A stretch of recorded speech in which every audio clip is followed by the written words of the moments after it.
मक्कारुल्लाह board है ये एकदम मक्कार बोर्ड है, ये मुसलमानों का दुश्मन बोर्ड है। इसने मुसलमानों को तबाह कर दिया, कटोरा पकड़ा दिया। मुसलमान ईमान वाला होकर रोएगा। हमारी बहन जैसी ही तो दिखती है वो, जो नकाब पहन के और ऐसे आंचल पसार के मांग रही है। शर्म नहीं आई पर्सनल लॉ बोर्ड और इन तंजीमों को अरबों रुपया जमा करने में? इनके लिए कोई योजना प्लान नहीं। ये नुपुर शर्मा के बयान का भी सियासी फायदा उठा रहे हैं। ये नबी की मोहब्बत में नहीं बोल रहे हैं, ये तो बरगलार बड़ा आरोप में कह रहा हूं। सियासतदान कहते हैं खुदा करे कि हसीनों के बाप मर जाएं, मौत का बहाना हो हम उसके घर जाएं। ये वो लोग हैं जो चाहते हैं कि कोई मुद्दा उठे ऐसा और हम उसी जज्बात के धार पर बहकर अपना वोट सब समेट के, नोट समेट के लेकर चले जाएं। आशिक़े रसूल तो शहीद हुआ बेचारा, आशिक़े रसूल तो लाठी खा रहा, आशिक़े रसूल तो सड़क पर है। मौलाना महमूद मदनी सड़क पर है, कितनी लाठी खाए बताएं?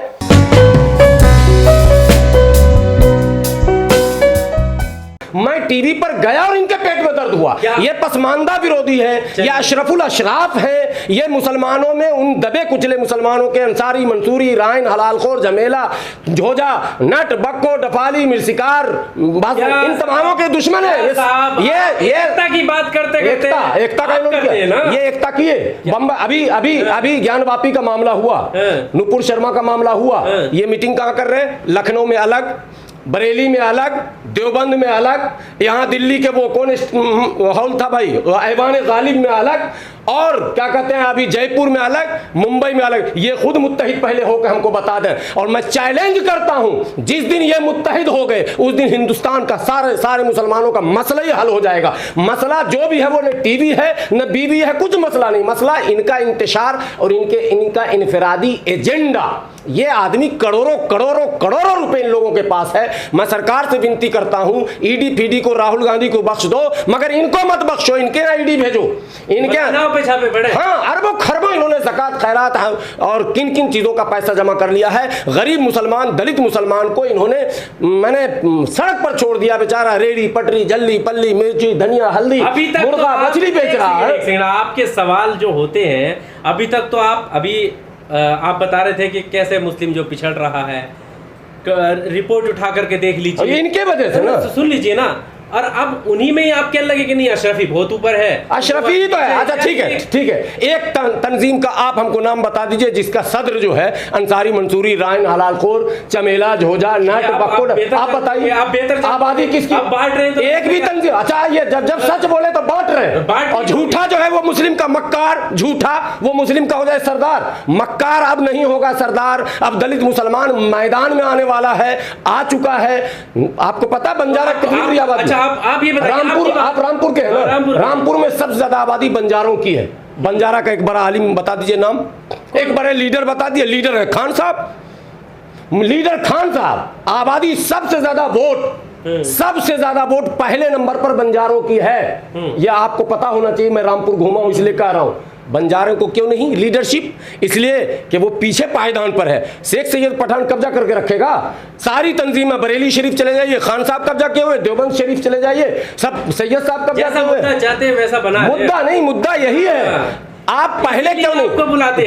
जब टीवी पर सही बात कहने वाले लोग पहुंचने लगे, जब आपको लगता है कि आपकी बात जो आप बोलते हैं आपको सही तरीके से वो बुलवाते हैं? अरे सवाल बोलने, आपकी आवाज नहीं दबाई जाती है। मेरी आवाज दबाने वाला यहाँ पैदा ही नहीं हुआ। मेरी आवाज दबाने वाला जब कोरोना में नहीं दबा सका, जब लॉकडाउन में नहीं दबा सका, ठीक है, जब सारे मौलाना का साउंड लेस हो गया था कोरोना और लॉकडाउन में, मदनी साहब सड़क पर थे क्या?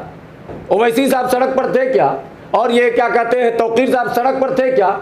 इनके पास तो अरबों खरबों, इनके तो 100 चेले सड़क पर घूमने चाहिए थे। हमारे पास तो कुछ नहीं था, मोटरसाइकिल से पूरे सड़क पर घूम रहे थे और घूम नहीं रहे थे।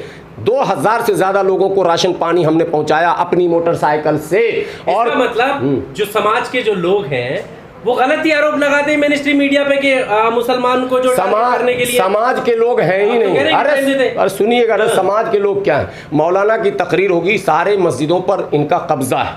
अच्छा, या इनका कब्जा है। वहां से चिट्ठी आती है देवबंद से, सारे इनके चेले इमाम हैं भाई, हर साल लाखों लाख मौलाना बन के वहां से निकलते हैं। वो मस्जिदों में जाते हैं, मदरसे में जाते हैं। वो आज भी मुसलमान अपने आलिमों की बात पर ही चलता है। और ये चाहते हैं कि आलिम के ख़िलाफ़ लोग बगावत कर दें। बगावत नहीं होगा, आलिम नए आएंगे और आ रहे हैं। अभी किशनगंज में आपको पता होने चाहिए, सुरजापुरी, भटियारा और क्या कहते हैं शेरशाहबादी और चुरिहारा, इस तरह की बिरादरियां हैं। उन बिरादरियों में कुल्हैया, तस्लीमुद्दीन जो थे कुल्हैया थे, इन बिरादरियों में जो मौलाना पढ़कर अब जा रहे हैं वो रिमांड ले रहे हैं। एक गिरोह बना है, जमात बनी हुई है, लगभग 300-400 उसमें आलिम शामिल हो चुके हैं। मैं भी उसका एक हिस्सा हूँ और वो सभी उलमा मुत्तफ़िक़ हैं। मीटिंगों का दौर चल रहा है। साल 2 साल 4 साल इंतज़ार कीजिए। देखिए हमारा मुकाबला सीधे हिमालय पहाड़ से। इन लोगों ने सैकड़ों साल से पैसे जमा किए हैं, इन लोगों के पास रिसोर्सेज हैं, हमारे पास रिसोर्सेज कम हैं, लेकिन इंशाअल्लाह खुदा की ताकत मुकाबला। पर्सनल्ला बोर्ड मक्कारुल्ला बोर्ड है, ये एकदम मक्कार बोर्ड है, ये मुसलमानों का दुश्मन बोर्ड है। इसने मुसलमानों को तबाह कर दिया, कटोरा पकड़ा दिया। अच्छा, दिल्ली नहीं, पूरे भारत में भीख मांगने वालों का, आप तो अच्छे पत्रकार हैं, आप तो डेटा निकालते हैं, डेटा निकालिए। भीख जितने भी लोग मांग रहे हैं उसमें मुसलमानों की आबादी प्रतिशत में कितना है, आपको पता है कितना है? पूरे भारत में भीख मांगने वालों में 60% मुस्लिम है। भीख मांगना इस्लाम में सख्त मना है।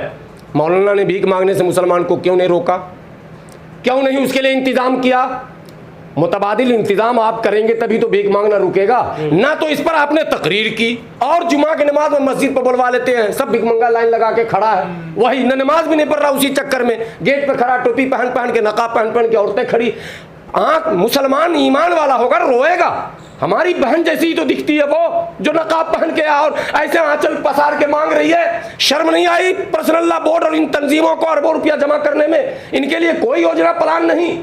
आप क्या बात करते हैं? बोलेंगे तो कलेजा कांप जाएगा आपका। मुसलमानों की हालत इतनी बुरी कर दी गई है और इन लोगों ने किया, कांग्रेस सरकार की दलाली कर करके, दूसरे सरकार को दलाली। रामलीला मैदान में चलो इस्लाम खतरे में है, भीड़ जमा हो गई, कांग्रेस सरकार को दिखा दिया, देखा मुसलमानों का मैं हूं लीडर, अब लाओ सब माल इधर लाओ। और माल भी लिया, साथ में राज्यसभा की सीट भी लिया। असद मदनी साहब इंतकाल कर चुके हैं, असद मदनी, फिदाई मिल्लत कहा जाता था उनको, वो भी राज्यसभा।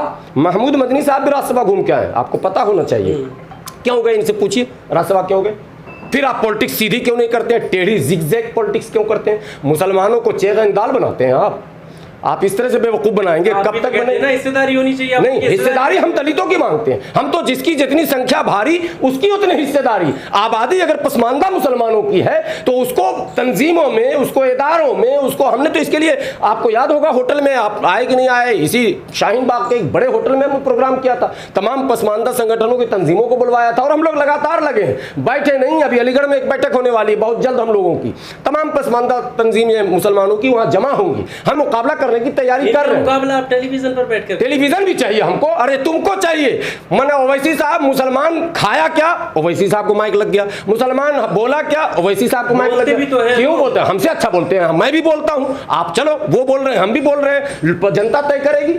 इंतजार तो कीजिए, उनके पास 500 तय कर रही है ना जनता, खाक तय कर रही है। बंगाल से भगा है, अब गुजरात जलाने गए, अब गुजरात जलाने गए हैं, अब गुजरात जलाने गए हैं। जनता उनको भी दलाल बोलती है, बी टीम बोलती है, ठीक है। उनके पास रिसोर्सेज हैं, 5000 करोड़ के वो मालिक हैं, बात समझिए। और हम 500 रुपए वाले हैं, लेकिन इंशाअल्लाह 500 रुपए वाले हम लोग हैं। क्या है हम लोग की हालत? जो करीब से जाने वाले जो लोग जो आरोप लगा रहे हैं वो सही है इसका? अरे वो उस आरोप पर हम बात ही नहीं करेंगे। उस आरोप पे जो लोग जाते हैं, जाएंगे आप भी, जिसके मैं बिल्कुल, अरे बिल्कुल जाता हूँ, लगातार जाता हूँ। क्यों रुकेंगे? कौन है रोकने वाला?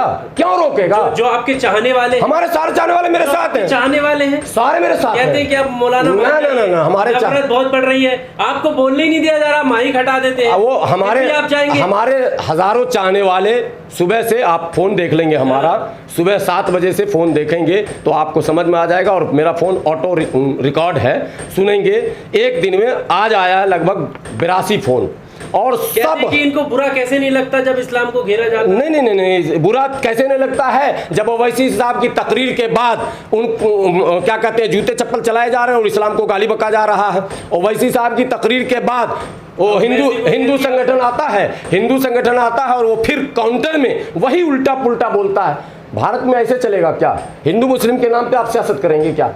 मतलब ये कैसे होगा, संभव है क्या? आप जिन्ना बनना चाहते हैं, देश को तोड़ना चाहते हैं, अलग मुसलमान को यानी ये जो परसेप्शन है कि मुसलमान दुनिया के दूसरे कौमों के साथ नहीं रह सकता, इसको आप सच साबित करना चाहते हैं। हम उस टीवी पर भी जाकर उसको झूठ साबित करना चाहते हैं और समाज में भी हम झूठ साबित करना चाहते हैं। हम हिंदू भाइयों को भी बताना चाहते हैं कि इस्लाम अमन और सलामती का मजहब है, इस्लाम प्यार का मजहब है, इस्लाम अमन का मजहब है, इस्लाम रवादारी का मजहब है, इस्लाम अपने पड़ोसियों के ख्याल रखने वाला मजहब है। इस्लाम में लंबी लंबी तकरीरें करके किसी की दिल आजारी करने का मजहब इस्लाम नहीं है। और सुनिए, बात बात को घुमाकर ये नुपुर शर्मा के बयान का भी सियासी फायदा उठा रहे हैं। ये नबी की मोहब्बत में नहीं बोल रहे हैं, ये तो बरगला बड़ा आरोप मैं कह रहा हूं। ये तो सुनिए एक शेर मैं कहता हूं, सियासतदान उसका इस्तेमाल करते हैं। सियासतदान कहते हैं खुदा करे कि हसीनों के बाप मर जाएं, मौत का बहाना हो हम उसके घर जाएं। ये वो लोग हैं जो चाहते हैं कि कोई मुद्दा उठे ऐसा और हम उसी जज्बात के धार पर बहकर अपना वोट सब समेट के, नोट समेट के लेकर चले जाएं। आशिक़े रसूल तो मर गया, आशिक़े रसूल तो शहीद हुआ बेचारा, आशिक़े रसूल तो लाठी खा रहा, आशिक़े रसूल तो सड़क पर है। मौलाना महमूद मदनी सड़क पर है, कितनी लाठी खाए बताएं? मौलाना अरशद मदनी साहब सड़क पर आए और तौकीर रजा साहब लाठी खाए, ओवैसी साहब लाठी खाए।